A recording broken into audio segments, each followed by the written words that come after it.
주님께 합당하게 사는 것 이렇게 말해주고 있죠. 첫째는 인식, 두 번째는 삶 이렇습니다. 세 번째 내용은 10절 이제 하반절에 나오고 있는데 모든 선한 일에 열매를 맺게 하시고 하나님을 아는 것에 자라게 하시고 이렇게 말했어요. 자, 열매를 맺다 그리고 자란다 이것은 앞에 이미 6절에 나왔던 말입니다. 6절에 그래서 온 천하에서도 열매를 맺어 자라는도다 이 말을 10절에 다시 한번 사용해 주고 있어요. 열매를 맺고 그리고 자란다. 결실과 성장. 앞에 나왔던 말을 그대로 이제 사용해 주고 있는데 두 가지 내용을 말하려고 해요. 결실과 내용. 첫째는 결실과 이 성장이 복음을 들음으로써 시작이 됐으면 그것은 시작된 것으로 끝나는 게 아니라 계속돼야 된다 하는 것이죠. 그래서 여기 10절에 열매를 맺게 하시고 하나님을 아는 것에 자라게 하시고 하는 이 표현은 이제 현재 시제로 되어 있는데 현재 분사예요. 계속 그 일이 돼야 된다. 마치 한 나무가 심겨지면 해마다 연이 바뀌어도 열매를 맺고 그리고 그 연이 바뀌어도 계속 해가 바뀌어도 계속 자라는 것처럼 이렇게 돼야 된다. 그런 뜻이죠. 계속 해야 된다. 반복적으로 일이 이루어져야 된다. 그래서 현재 시제를 쓰고 있습니다. 만일에 성도들이 하나님의 뜻을 충만하게 인식하고 또 이로 말미암아 주님께 합당하게 생활한다면 결실과 성장이 있게 된다. 결실과 성장이 있게 된다. 결실도 있어야 되고 성장도 있어야 된다. 시간이 아무리 지나도 결실하지 않거나 성장하지 않으면 그건 문제가 있다. 그런 말이 되겠죠. 계속해서 이러한 결실과 성장이 이루어지기를 그렇게 기도를 하고 있습니다. 두 번째는 그런데 뭐가 결실하고 뭐가 성장해야 되느냐 하는 거예요. 뭐가 결실하고 뭐가 성장해야 되느냐. 자, 여기도 잘 보시면 카이가 또 들어있어요. 카이가. 그리고 이렇게 들어있죠.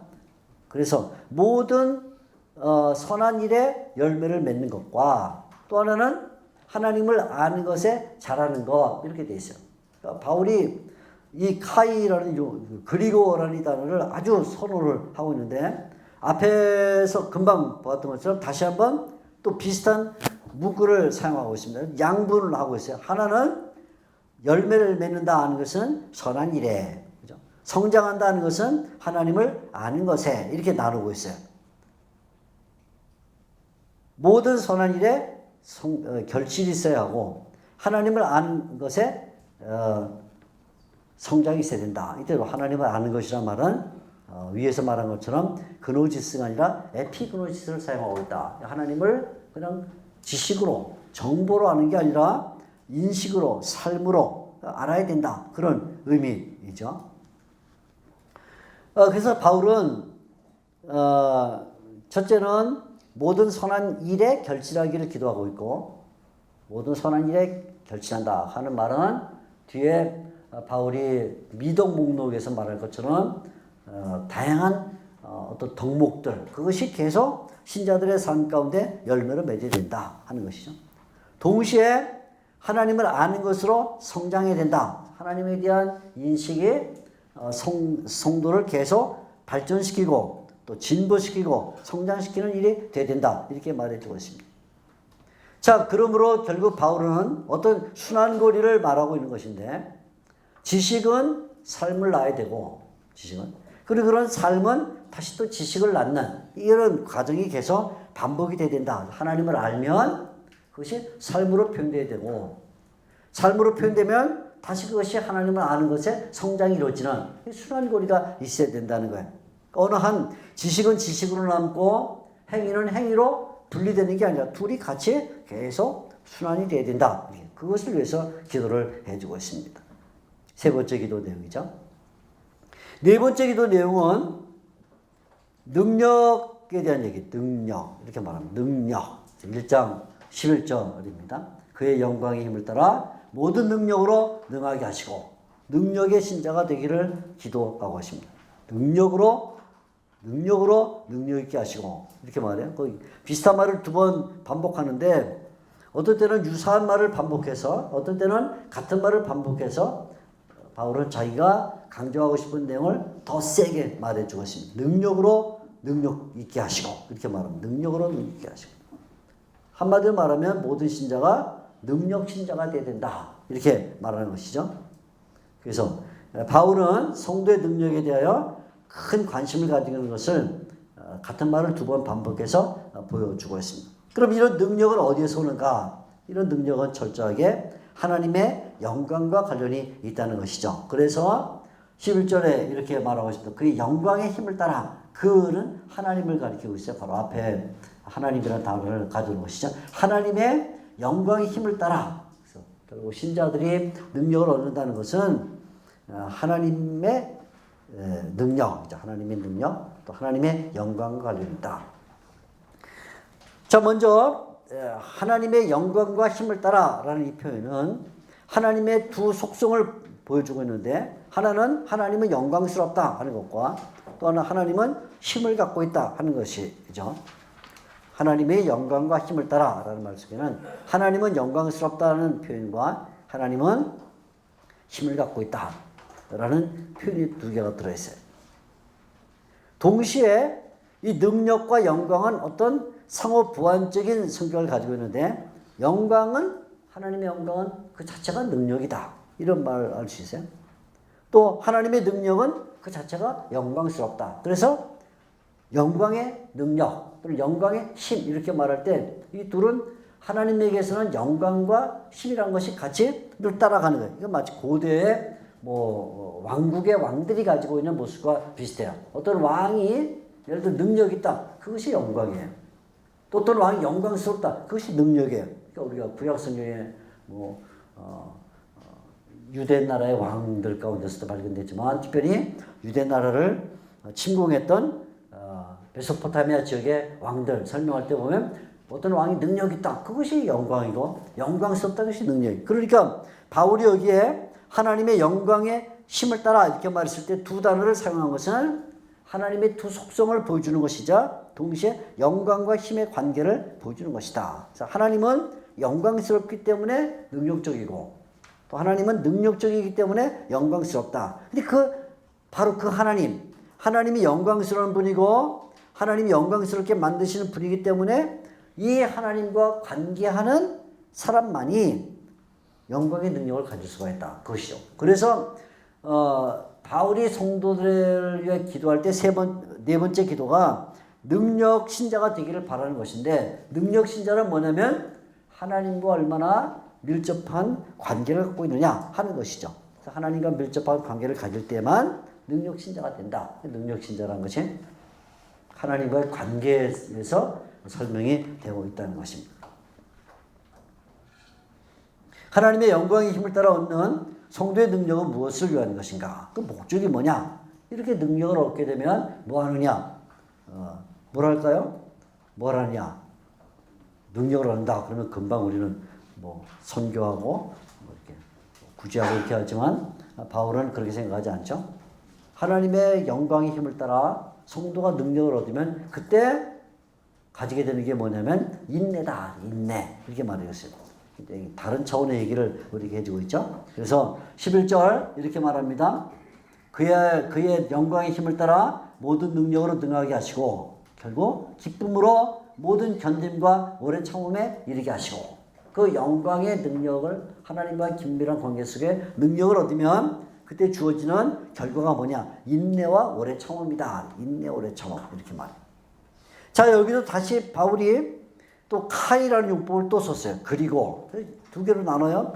모든 인내와 또 하나는 오래 참음, 기쁨으로 오래 참음 이렇게 둘로 나눠서 말해주고 있습니다. 골로새서를 잘 보면 계속해서 이런 방식을 사용해주고 있어요.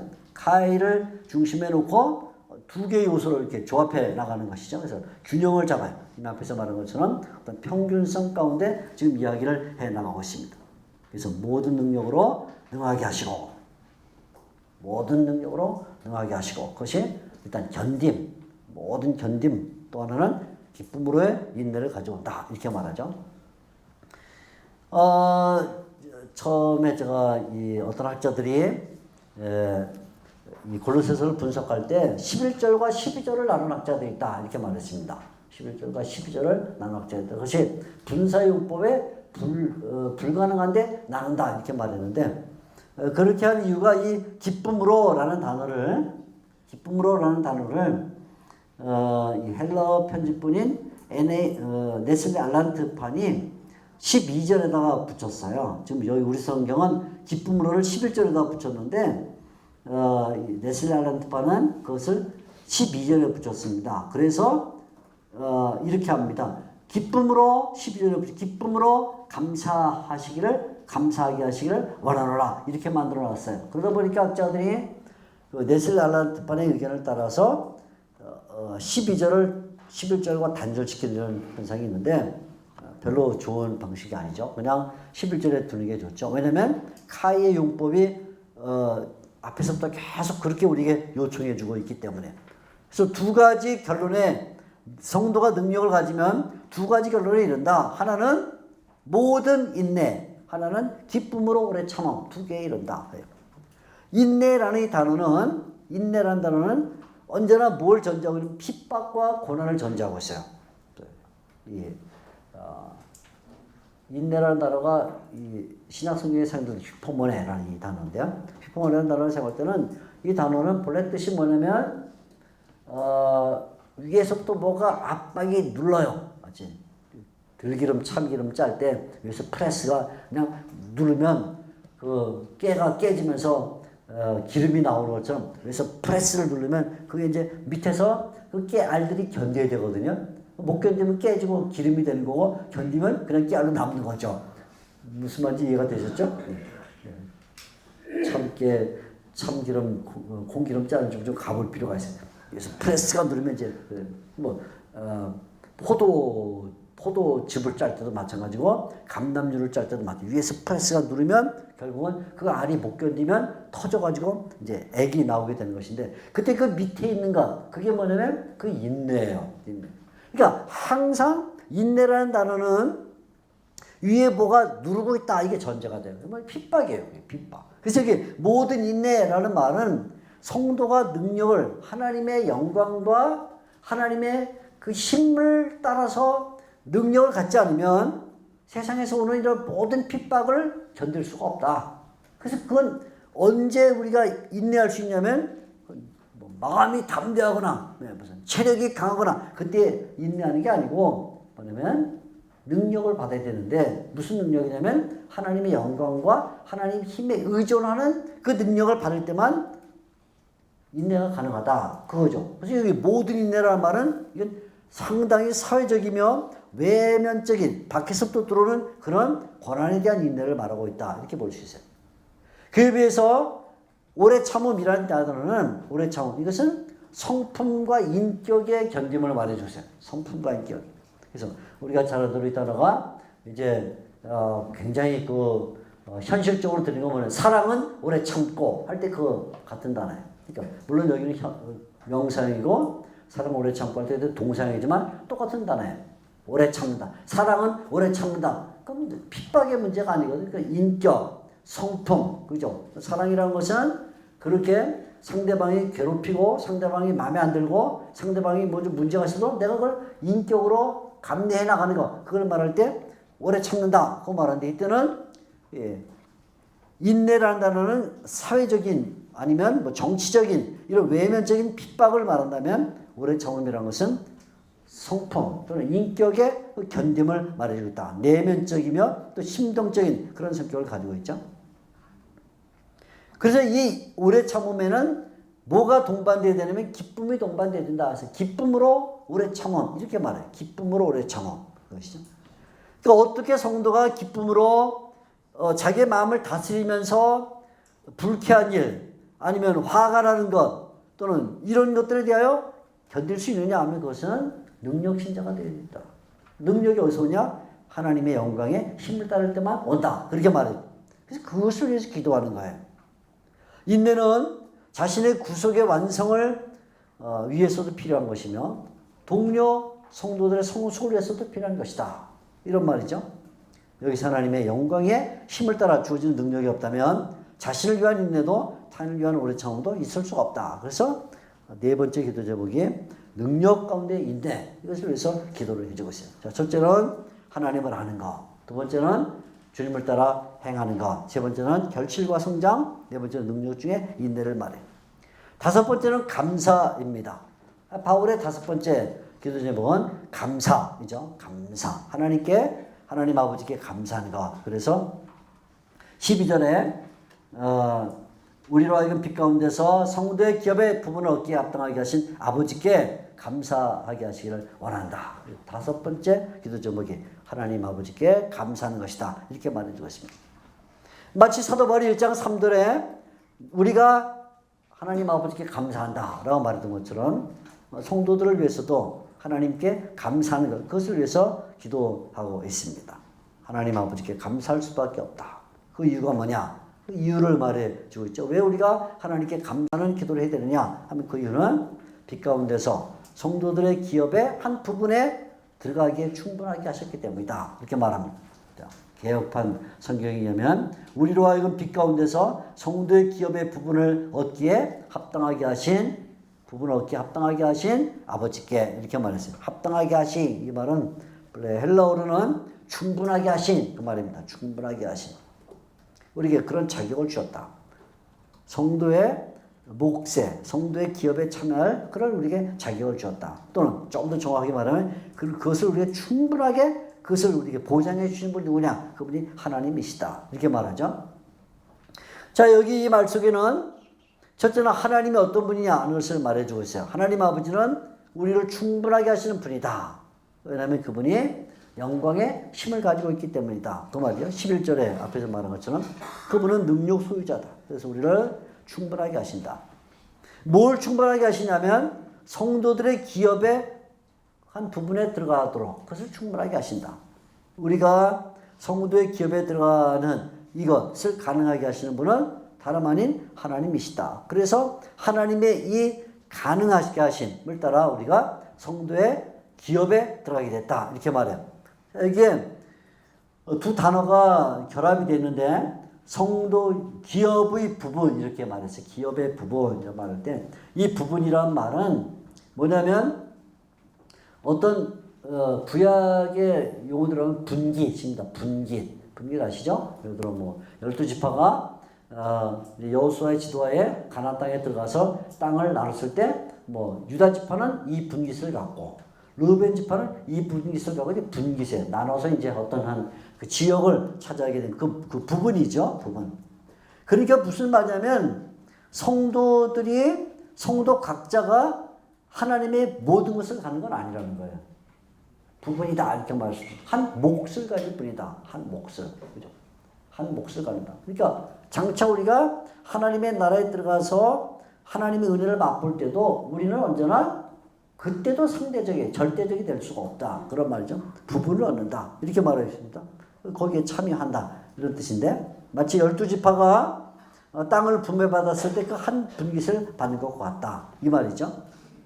근데 무슨 분깃을 받냐면 기업을 분깃으로 받는다. 기업. 그래서 여기 지금 사용된 이 단어가 기업이란 말은 본래 기업이란 단어는 이제 재산이라는 말입니다. 재산을 받는다. 그러니까 우리말 유업을 받는다. 또는 어떤 때는 뭐 기업을 받는다 이렇게 번역을 하는데 그냥 현대식으로 번역하면 뭐냐면 재산을 얻었다. 재산을. 아버지로부터 재산 받았어. 그런 말이죠. 뭐 요즘 애들이 뭐 아버지가 남겨준 그 유산을 받으면서 나 기업 받았어. 그러지 않죠. 기업? 니네 아버지 기업하냐? 큰 오해가 생기니까 조그만 거 하나 받고 기업 받았어. 그러면 안 되고 나 아버지한테 재산 받았어. 그런 건 재산을 받았다는 클레로스란 말은 헬라어로 본래 뜻은 뭐냐면 제비뽑기입니다. 제비뽑기. 그래서 이 단어가 예를 들면 마태복음 27장 35절을 보면 예수님이 십자가에 달리셨을 때 밑에 있던 군병들이 예수님 옷을 벗겨서 쪼개서 그걸 나눠 가졌어요. 그래서 제비 뽑기예요. 누가 이 옷을 가질까? 제비 뽑아서 뽑는 사람이 그 옷을 갖는데, 그죠? 배팅을 했다 그 말이에요. 그래서 제비 뽑았다. 그 말입니다. 제비 뽑았다. 그래서 본래 이스라엘 백성들이 가나안 땅에 들어갈 때도 제비 뽑은 거예요. 제비 뽑아서 어느 지파는 이 땅을 갖고 그 땅을 가졌는데 나중에 보니까 제비를 자기네가 뽑았는데 사실은 하나님 그 땅을 주신 거예요. 유다 지파가 그 예루살렘 중심으로 한 그 땅을 받은 건 제비를 뽑았기 때문에 틀림없이. 그런데 그 제비 뽑은 것을 보니까 하나님이 그걸 미리 정해놨더라고. 그렇게 된 거죠. 그래서 엄격히 말하면 두 개의 행위가 결합이 되어 있어요. 클레로스 기업이란 말 속에는 첫째는 마치 사람이 자기의 힘으로 쟁취한 것 같아. 제비를 뽑았으니까. 근데 나중에 보니까 이미 하나님이 정해놓은 거야. 두 개가 같이 가요. 그래서 여기에 기업이라는 이 말은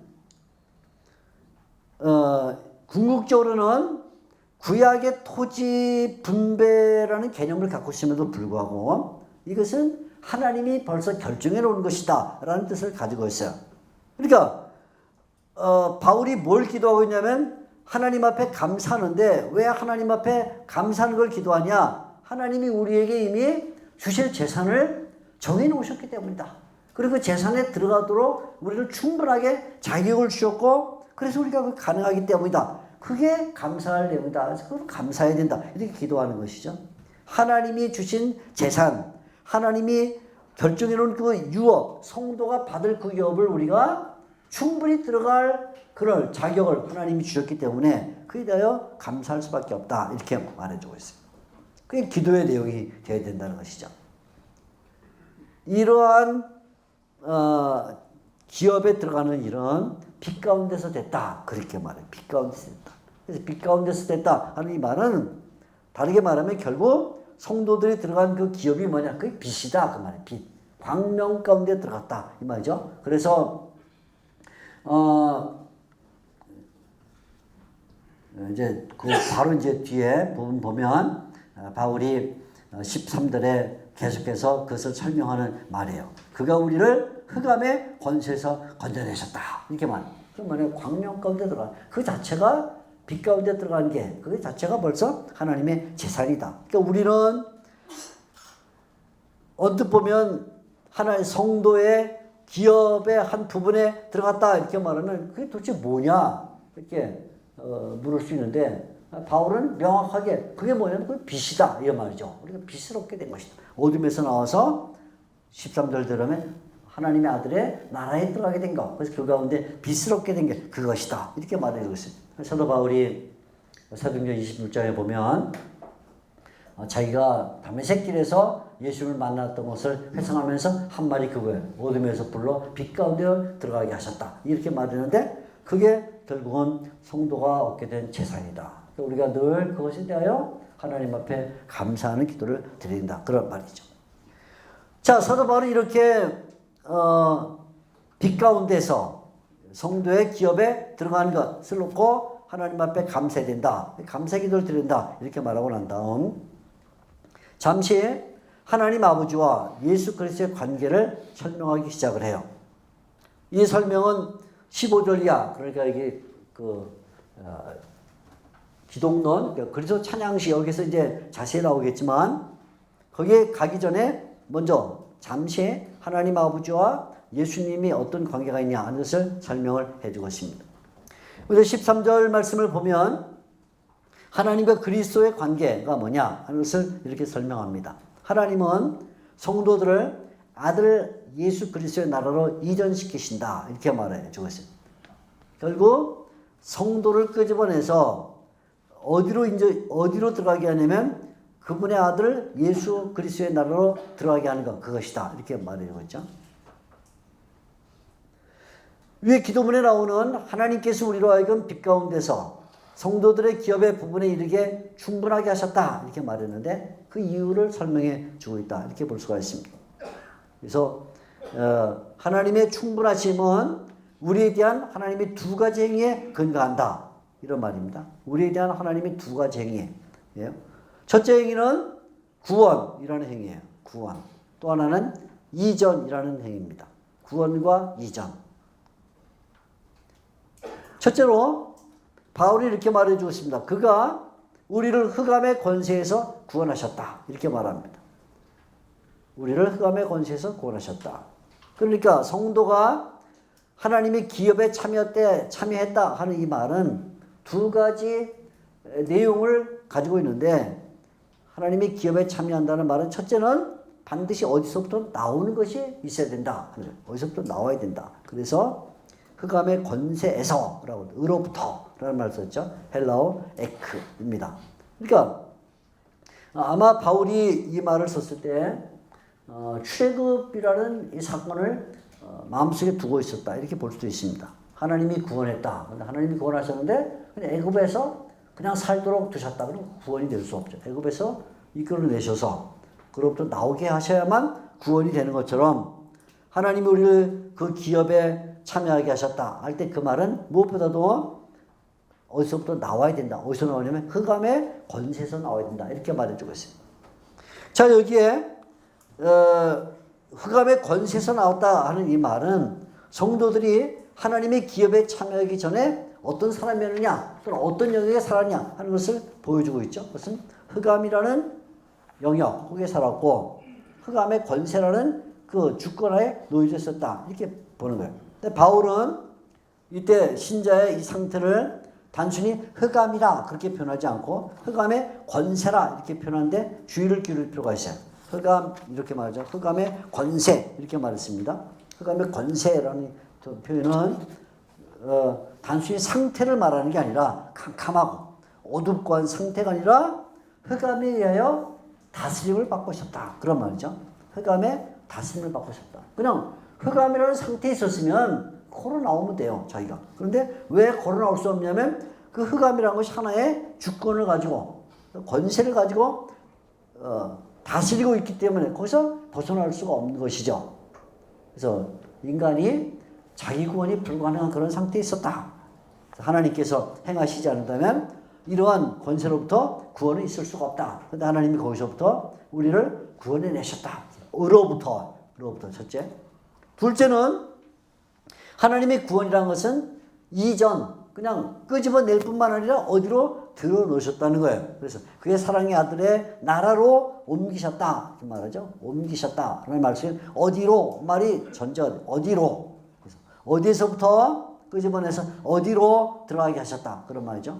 하나님은 사람을 흑암의 권세에서 인출해서 그 다음에 공백에 두는 게 아니다. 그러니까 광야 생활에 두는 게 아니에요. 원래 하나님은 이스라엘 백성들을 광야에 두려는 게 아니라 가나안으로 들여보내는 거예요. 그러니까 만일에 이스라엘 백성이 이집트에서 나왔는데, 애굽에서 나왔는데 영원토록 광야에 살았다, 의미가 없죠. 그죠? 의미가 없죠. 그러니까 반드시 어디로 들어가야 돼? 이집트에서 나와서 가나안으로 들어가야 된다. 가나안 진입. 그러니까 마치 바울은 이 말할 때 어디로부터 어디로 라고 할 때 그것은 출애굽과 그 다음에 가나안 진입이라는 이 두 개의 사건을 마음속에 두고 있는 것처럼 보입니다. 하나님의 구원은 한 영역에서 나와서 다른 한 영역으로 들어가는 것, 그래서 새로운 영역에 소속되는 것, 그것이 뭐냐면 구원이다, 그렇게 말하죠. 어느 영역으로 들어가느냐? 그것은 바로 하나님의 아들의 나라라는 영역으로 들어가게 됐다, 이렇게 말했어요. 여기서 하나님과 예수님의 관계가 설명이 되는 것이죠. 우리 구원을 말하기 위해서 하나님과 예수님이 어떤 관계냐? 하나님은 아버지시고 예수님은 그분의 아들이다, 이렇게 말해주고 있어요. 그 관계를 설명하는 것이죠. 하나님의 아들의 나라 이렇게 말함으로 성도들이 참여하게 될 그 기업은 뭐냐? 하나님 아들의 나라다, 이렇게 말해주고 있죠. 결국 나라라는 이 표현에도 다스림의 개념이 들어있어요. 아까 어둠의 권세라고 말할 때도 거기에 다스림의 개념이 들어있다면 하나님의 나라라고 말할 때도 여기도 다스림의 내용이 들어있어서 마치 사람이 하나님의 어둠의 권세에 들어있으면 스스로 나올 수가 없는 것처럼, 하나님에 의해서만 나올 수 있는 것처럼, 하나님의 아들의 나라로 들어가면 사람이 스스로 떨어질 수도 없다는 거예요. 두 개 생각이 똑같아요. 흑암의 권세에 있으면 흑암의 권세에서 사람이 스스로 나올 수 없고, 하나님의 아들의 나라로 이전했으면 그 나라에 들어간 이상 스스로 떨어질 수도 없다는 거예요. 이게 어떤 면에서는 견인교리를 우리에게 말해주는 중요한 내용이에요. 하나님 아들의 통치를 계속 받고 있기 때문에 어떤 때는 그게 약해 보이고 신호가 좀 끊긴 것처럼 보일 수 있지만 절대로 그 나라에서 벗어날 수가 없다 그 말이죠. 하나님의 아들의 왕권이 계속 다스리고 있기 때문이다. 그래서 하나님의 아들의 나라라는 말 속에는 하나님의 아들이 이미 왕으로 다스리고 있다라는 것이 전제가 되고 있습니다. 그래서 이후에 마치 어둠의 권세 아래에 있을 때는 어둠의 종이 되었던 것처럼 하나님의 아들의 나라에 있을 때는 아들이 왕이신 것처럼 그들도 성도들도 왕노릇하게 될 것이다. 어둠의 권세에서는 억눌림이라는 종의 삶이라면 하나님의 아들의 나라에서는 거기는 왕노릇시게 될 것이라는 어떤 대비가 나타나고 있다. 이렇게 볼 수 있습니다. 그리고 이 나라는 사랑의 나라다. 그래서 예수님에 대하여 하나님의 관계는 사랑의 관계라 이렇게 말하죠. 그래서 그의 사랑의 아들의 나라 그랬어요. 사랑의 아들의 나라. 그러니까 이 나라에서 가장 중요한 요소는 뭐냐면 사랑이라는 요소다. 그거죠. 하나님의 사랑이 표현되는 것. 예수님의 나라는 한마디로 말하면 하나님의 사랑이 표현되는 것. 그게 하나님의 나라다. 그런 말입니다. 그래서 여기 바울이 하나님과 예수님의 관계를 잘 설명을 해주고 있습니다. 두 번째는 이 기도문 가운데 하나님과 예수님의 관계를 또 하나 설명해 주고 있는데 그것은 하나님의 예수님 안에서 얻게 된 구속의 문제예요.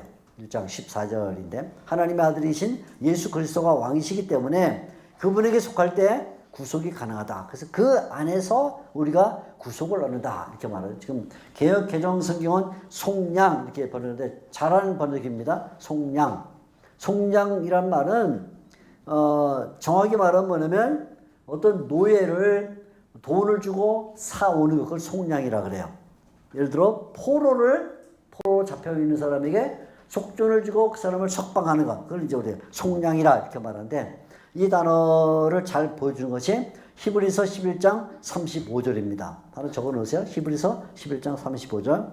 그래서 뭐 값을 치르고 끄집어내는 것을 말하는데 우리가 그 안에서 속량을 얻는다 이렇게 말할 때 이 속량이 단번에 그냥 끝난 게 아니라 계속 지속이 된다는 속량을 얻는다. 현재 시제예요. 속량을 얻는다. 계속 이 상태가 그리스도의 값을 치른 그 일이 계속 진행이 되고 있대요. 우리가 이 세상을 끝날 때까지 하나님의 나라에 갈 때까지 계속 이 일이 진행되고 있다. 속량을 얻는다. 현재형으로 되어 있죠. 그래서 예수 그리스도와의 관계, 그 안에 있는 예수님 안에 있는 이 관계가 성립되지 않으면 구속도 있을 수가 없다. 이런 말입니다. 그리고 이 속량이라는 것은 어디에서부터 속량이냐면 죄로부터의 속량이다. 죄의 사함이다. 이렇게 말했어요. 죄의 사함이다. 바울이 이 골로새서에서 즐겨 사용하는 어법이 몇 가지가 있는데 그 하나가 그리고라는 어법이면서 또 하나는 동격 어법이에요. 동격 어법. 그래서 자주 누구, 곧 이 말을 많이 쓰는데 이미 우리가 1장 3절에 1장 3절에 보면 하나님 곧 이렇게 말하는데 동격을 말하는데 속량이라는 게 뭐냐? 속량이라는 것은 곧 동격입니다. 죄 사함이다. 죄의 용서 또는 죄로부터 끄집어냅니다. 이렇게 말해줬죠. 이 동격이라는 말을 잘 기억해 놓으세요. 이건 앞으로 이제 2장 어느 부분을 설명할 때 굉장히 심각하게 따져야 될 말입니다. 동격. 바울은 무엇, 곧 이런 뜻으로 예를 들어 대한민국 사람 곧 한민족 이렇게 말하는 것이죠. 학생 곧 공부해야 될 존재 이런 곧 그 동격입니다. 이 어법이 골로새서에서 어떤 한 부분을 설명하는데 굉장히 중요한 몫을 담당하기 때문에 동격이라는 단어를 잘 기억을 해놓으면 좋겠습니다. 자, 아무튼 이 일은 이런 속량 그리고 이러한 죄로부터 끄집어내면 그것은 예수님의 피로 말미암아 성취가 되었다. 이렇게 말하죠. 사실 우리말 지금 번역본과 네셀 알란트의 편집본에도 예수의 피라는 말을 쓰지를 않았는데 어떤 사본들 가운데 아주 소사본들 가운데는 속량이란 말을 쓰면서 거기에 우리가 피로 그의 피로 속량되었다 이렇게 적어놨어요. 그러니까 왜냐하면 속량이라는 단어에는 반드시 뭔가 값을 치르는 게 전제가 되어야 되기 때문에 우리가 죄사함을 받는 게 무슨 값 때문이냐면 예수님의 피값 때문이다. 이것을 말하고 싶은 거죠. 그러다 보니까 이제 후기 소사분들 가운데는 그의 피로 말미암아 이 말을 이제 덧붙이는 것들이 있는데 아마 뜻을 밝히는데 훨씬 좋으리라 이렇게 생각이 들고 같은 내용이 에베소서 1장 7절에 나오는데요. 에베소 1장 7절을 보면 분명하게 그의 피로 말미암아 이라는 말을 이제 썼죠. 그러니까 여기도 우리가 구속받는 일은 그리스도의 피값이 전제되고 있다. 이제 앞으로 조금 더 설명을 사도 바울이 하게 될 텐데 미리 알아놓으면 좋을 것 같습니다. 자, 아무튼 바울은 이와 같이 여러 가지 내용을 두고 성도를 위하여 기도하고 있다. 이 하나님에 대한 인식, 하나님 뜻을 아는 것, 또 삶에 대한 것, 결실과 성장, 그리고 또 능력 중에 인내, 감사하는 것, 이런 내용들을 계속 기도의 내용으로 삼고 있는데 이미 말씀드린 바와 같이 여기 나온 이 내용들은 1장 9절에서 10절 이 내용들은 결국 앞으로 뒤에 나오게 될 저희들 많은 화두를 다 담고 있어요. 그래서 이제 앞으로 계속 이 내용, 이 기도문에 들어있던 여러 가지 내용들을 반복하게 됩니다. 인식, 하나님에 대한 인식. 2장 2절에 우리의 삶이 어떻게 되느냐. 골로새 2장 6절에 성장에 대해서는 2장 19절에 오래 참음에 대해서는 3장 12절에 그리고 감사함에 대해서는 다시 3장 15절 17절에서 결국 이 여기에 나온 이 주제들이 앞으로 2장 3장이 계속 반복돼 나와서 기도문을 잘 알고 있어야 다음 내용들을 이해하는데 좋다는 것을 말씀드릴 수 있습니다.